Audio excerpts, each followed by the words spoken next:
नमस्कार, खबरिया टॉप में आप सभी का स्वागत है। मैं कुमार रवि।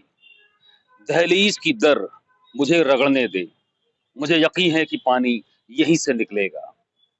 जी हाँ, कहने को तो ये शायरी है, ये किसी महफिल में सुनाई जाती है, लेकिन आजकल की जो परिस्थितियां बनी हुई हैं इस तबादले सत्र में, यह शायरी उस परिस्थितियों पर सटीक बैठती है। जी हाँ, चर्चा हो रही है यहाँ पर इस समय सूबे के 5 कालिदास मार्ग बंगला नंबर 9 की। परिवहन मंत्री दयाशंकर सिंह का सरकारी बंगला, जहां पर इस समय बीते 2 दिनों से काफी चहलकदमी मची हुई है। एक दिन पहले ही उनका जन्मदिन था और ऐसे में उनके पार्टी कार्यकर्ता, सांसद, विधायक, मंत्रीगण, उनके चहेते, उनके समर्थकों के अलावा परिवहन विभाग के अधिकारी और कर्मचारी, यूनियन, ऐसे तमाम एसोसिएशन का वहां पर आना जाना लगा रहा। कहने को तो वहां पर शुभकामनाएं मंत्री जी को दी जा रही थी, माननीय को गुलदस्ते दिए जा रहे थे, किसी में गुलाब था, किसी में कमल था, तो किसी में रजनीगंधा था। लेकिन इन फूलों के सुगंध में सिफारिशों का जो एक इत्र लगा था, वह समझ से परे था। सूत्रों की माने तो अभी केवल 2 दिन बचे हैं इस तबादला सत्र को खत्म होने में 2024 के। ऐसे में यह माना जा रहा है आज शुक्रवार का दिन, देर रात, यही रात अंतिम, यही रात भारी।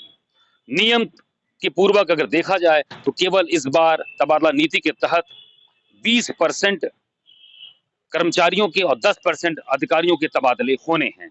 लेकिन ऐसे में तबादला नीति पर या तबादला सत्र जब भी होता है, हर बार कई तरह के सवाल खड़े होते हैं। मानव संपदा पोर्टल पर यह आदेश है, इस तरीके के जो नोटिफिकेशंस हैं वो जारी किए जाएं, लोगों के बारे में बताया जाए और उसकी तरीके से भी हो। लेकिन मानव संपदा पोर्टल के तमाम विभाग कितना अनुपालन करते हैं, यह देखने वाली बात है। परिवहन विभाग एक बड़ा विभाग है, यहाँ पर तमाम बड़े संभाग हैं, आरटीओ हैं, एआरटीओ हैं, पीटीओ हैं, आरआई हैं, बाबू हैं, परिवहन आयुक्त हैं, 4-5 एडिशनल्स हैं, एक बड़ा विभाग है और इसके तहत ही जो वाहनों पर एक तरीके से कंट्रोल होता है, टैक्स संकलन करने का भी यह विभाग है, प्रोटोकॉल्स का विभाग है, इन्फोर्समेंट करने का विभाग है, तो तमाम तरीके के कार्य इस विभाग को करने पड़ते हैं। ऐसे में कोई भी तबादला चाहे छोटा हो चाहे बड़ा हो, यहाँ पर बड़ा मायने रखता है। लेकिन खबरिया टॉप ने जिस जिस तरीके से आपको पिछले वीडियो में बताया था, कुछ ऐसे भी अभी सिफारिशें की जा रही हैं, अगर उच्च पदस्थ सूत्रों की माने तो वो बड़े चौंकाने वाले हैं। जी हाँ, अगर हम राजधानी मुख्यालय से सटे लखनऊ कानपुर जनपद के यहाँ के संभागीय परिवहन कार्यालयों की बात करें तो यहाँ पर कम से कम ऐसे आधा दर्जन बाबू हैं जो तकरीबन 7, 8, 10 सालों से यहाँ पर बने हुए हैं। कई तो ऐसे हैं जिनका तबादला हो चुका है, लेकिन वो दोबारा फिर जो है किसी के रहमो करम पर आकर यहाँ से रिलीव ही नहीं हुए। कानपुर की बात करें तो वहां पर एक साहब बाबू ऐसे हैं कि जो 2007 में से लेकर 2017 तक रहे और 4-5 साल बाद फिर वह वापस 2023 में आ गए और अब बदस्तूर वहां पर काम कर रहे हैं। यही नहीं, राजधानी मुख्यालय से सटे एक प्रमुख जनपद, एक संभागीय परिवहन कार्यालय में अगर अधिकारियों की बात करें तो आलम यह है कि पहले तो वहां पर साहब एआरटीओ 4-5 साल तक रहे, उसके बाद वहीं से प्रमोशन पाकर आरटीओ हो जाते हैं और फिर अब वह किसी मलाईदार संभागीय परिवहन कार्यालय की ताक में लगे हैं और पूरी तरीके से जी जान तरीके से जुगाड़ लगाने में लगे हैं कि किस तरीके से उन्हें मनचाही पोस्टिंग या मनचाही परिवहन कार्यालय में उनको फिर से तैनाती मिल जाए। यानी कि हर तरीके से वो जो जरूरतमंद जो अधिकारी हैं या फिर कर्मचारी हैं, ऐसे बाबुओं और ऐसे कुछ एक अधिकारियों की साठ गांठ या उनके जो पहुंच है उनकी ऊंची रसूख के आगे दम तोड़ते हुए नजर आते हैं। लेकिन देखने वाली बात है, जैसा कहा जाता है सूबे की योगी सरकार यह दूसरा कार्यकाल है और जिस तरीके से 2024 के लोकसभा चुनावी परिणाम आए हैं उसके बाद योगी सरकार काफी एक्शन में है और काफी सख्ती से जो है इस बार तबादला सत्र को देखा जा रहा है, हर तरीके से मॉनिटर किया जा रहा है और यह देखा जा रहा है कि किसी तरीके से किसी के साथ गलत ना होने पाए। साथ ही आपको यह बता दें कि यहाँ पर यही नहीं, अभी परिवहन आयुक्त कार्यालय या परिवहन विभाग मुख्यालय के साथ साथ वहां पर तमाम ऐसे परिवहन अधिकारी संघ के लेटर हेड पर तमाम सिफारिशें भी आ रही हैं।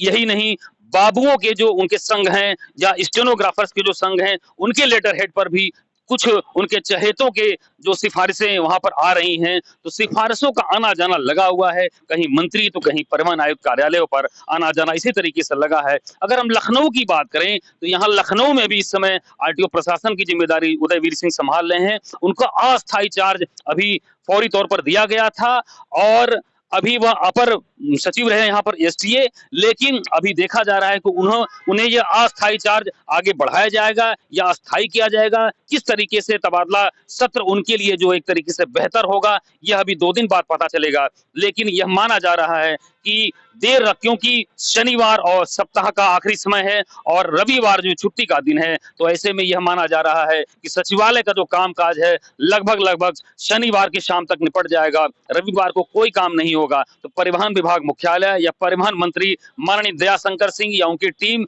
इसी सोच में लगी है, इसी मंशा के साथ काम करती हुई नजर आ रही है कि देर रात तक जो ट्रांसफर्स हैं उनको निपटा दिए जाए। सरकार शासन की मंशा के अनुरूप जिस तरीके से कार्य करने वाले हैं, जिनके अनुमोदन आए हैं, जिनके प्रार्थना पत्र आए हैं, जिनकी जरूरत है, जो वाकई मृतक आश्रित हैं या जिनको हर तरीके से कहीं बीमारी का तो कहीं घर की दिक्कत है, कहीं तमाम ऐसी परेशानियां हैं, जिनके ऊंची पहुंच नहीं है, जिनका ऊंचा रसूख नहीं है, उनको भी यहाँ पर मौका इस ट्रांसफर सत्र में मिलना चाहिए। तो इस तरीके से तमाम ऐसी बातें हैं जो उभर कर सामने आ रही हैं कि जो यह तबादला सत्र है, क्या वाकई जो सरकार की, योगी सरकार की मंशा के अनुरूप इस तरीके से ये लोग इस पर कार्य कर पाएंगे?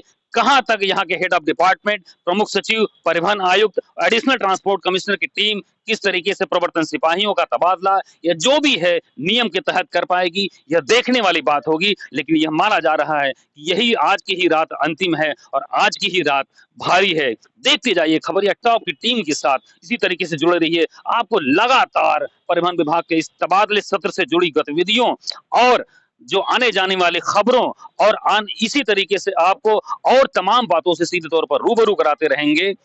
आप बने रहिए खबरिया टॉप के साथ। कुमार रवि, कैमरामैन शांतनु के साथ।